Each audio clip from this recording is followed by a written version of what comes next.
最大嘅博物館啊！藝術館。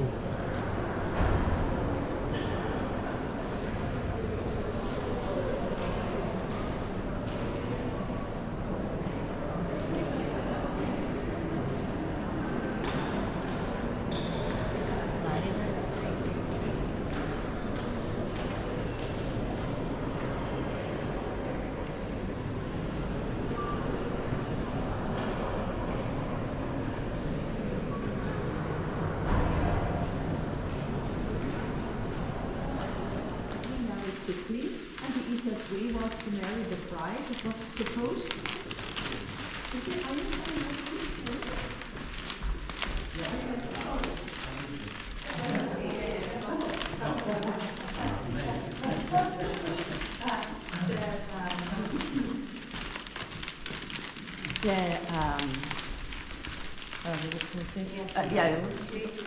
He married the bride that was supposed to be the wife of the son, which was his Austrian niece.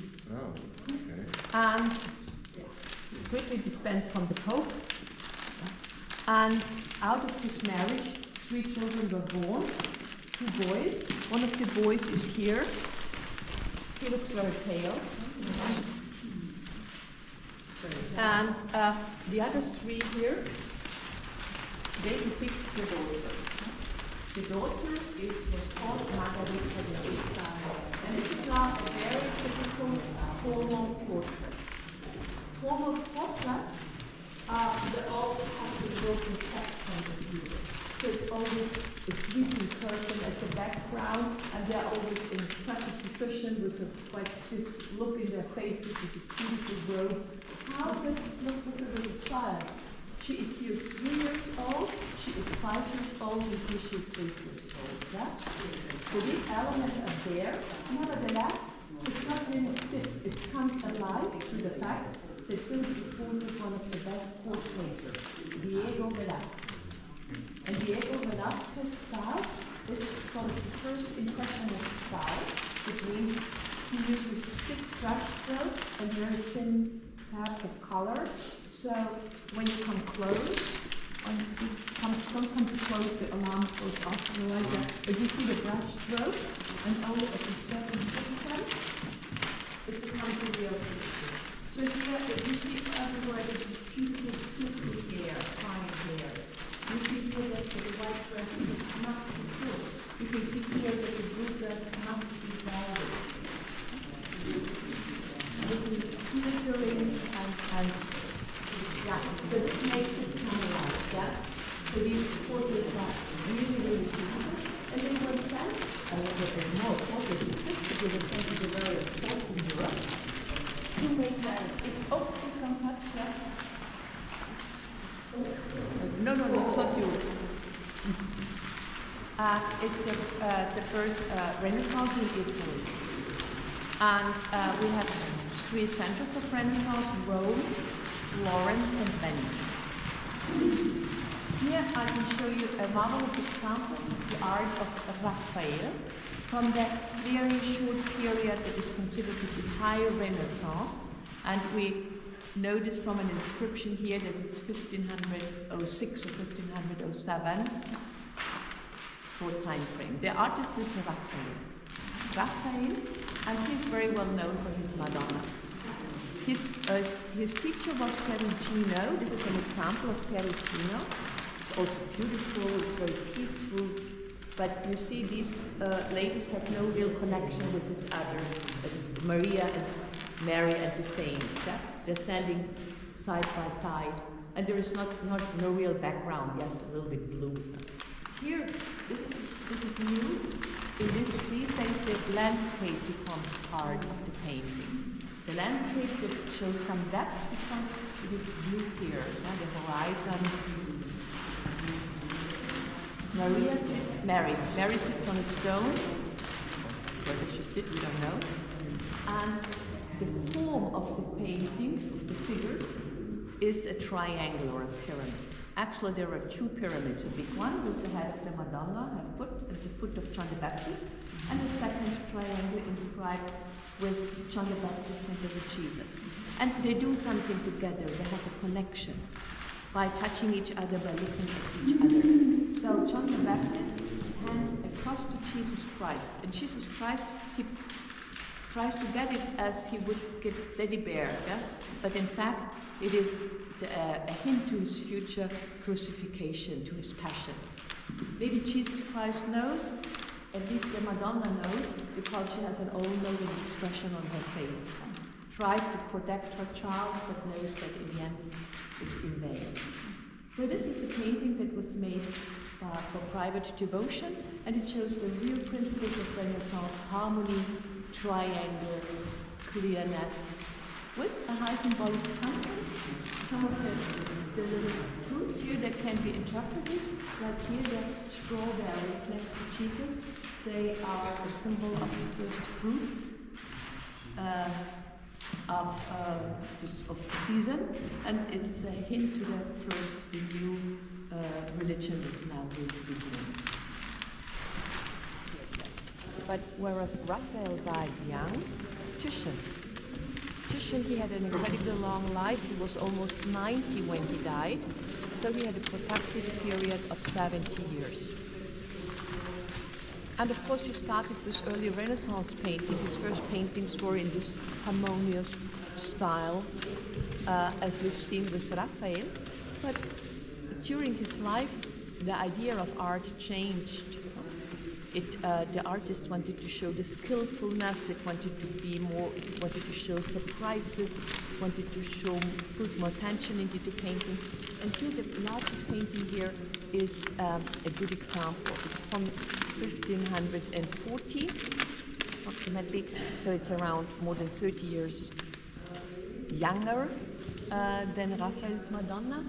And you see how the idea of art changed, because we don't see here, when we look into the painting at first, what it's all about. It takes us a while until we discover the story. In the center is, either you can say the woman in white with a child, who seems to be a little bit attached from everything around, or the man with the purple velvet dress, holding a lamp, but he's obviously a soldier, so why should he be in the center of a painting? No, the actual theme is, left-hand side on the top, is Jesus Christ, being after flagellation, with a thorn crown on his head already. He is being shown by Pontius Pilate, who is in blue and in yellow, to the people, and Pontius Pilate offers to release him. It's an Ecce Homo painting. And Titian painted it for a merchant who lived in Venice. So it was also for private devotion. It was a private painting. So there is a lot of contrast in the painting, like, or a lot of tension. Like the actual scene is left-hand side upper corner, and the figure of Jesus Christ and Pontius Pilate are smaller than the other figures. I guess the biggest one is the man in red, because he's also really big. And also the colors. There are a lot of dull colors, brown and gray and black. But there is a strong red with the man in red, a strong blue and yellow with Pontius Pilate, and down there in green, the soldier who looks up to Jesus Christ and holds up the shield in his hand. So big figures, small figures, strong colors, dull colors, and a lot of excitement. When Pontius Pilate says, Ecce Homo, you can see how the people are inside. The wind in the flag, with the lances, how they pierce the sky. You see the hands of the people crying, "Crucify me," in the back. So this style is called mannerism. It means a style in difficult, that shows the skillfulness of the artist, that shows surprises. And what is also different is that there's a mixture of times. Pontius Pilate and the soldier in green, they are dressed in the dress of the biblical time. But the other ones, they are dressed in the time of Renaissance. That's if we would now make a painting where Jesus Christ is sitting whatever is shown to people who are waiting at McDonald's in line or whatever, yeah. He mixes times, so he brings the Passion into his lifetime. And a lot of these people were also identified. Pontius Pilate, a famous contemporary poet, the man in red, the Doge of Venice, and the man with the white turban is Sultan Suleiman the Magnificent. They bring new stones with the ships. So the people in the painting don't see the reality, but we see. We see that the painting is an engineering impossibility. It will never be finished. There is a total lack of planning. They are not finished in the lower sections, and they are also inhabited. And it leans to the left. It means at one point it will fall down.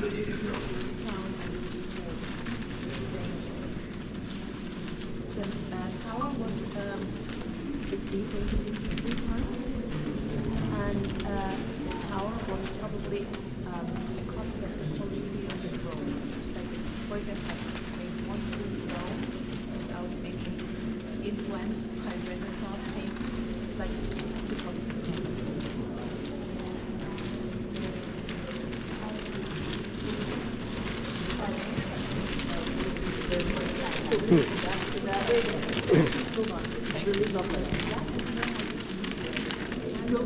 Thank you. Not boring, you're used to now. The brownish one is the first labors and the February. Days are getting warmer. The farmers are cutting willow trees. Spring is lost. The hay harvest is in Prague. The corn harvest is in the Metropolitan Museum.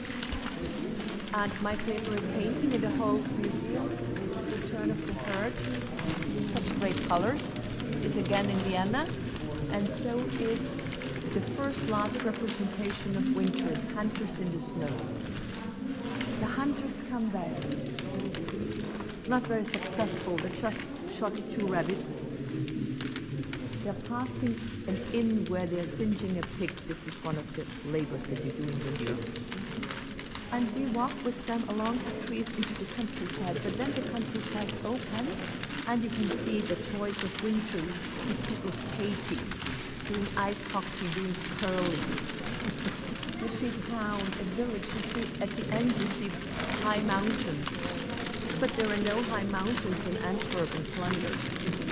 But Eugen had traveled, and they are riding at the mountains, plus in these days different prints were available, so the top is one.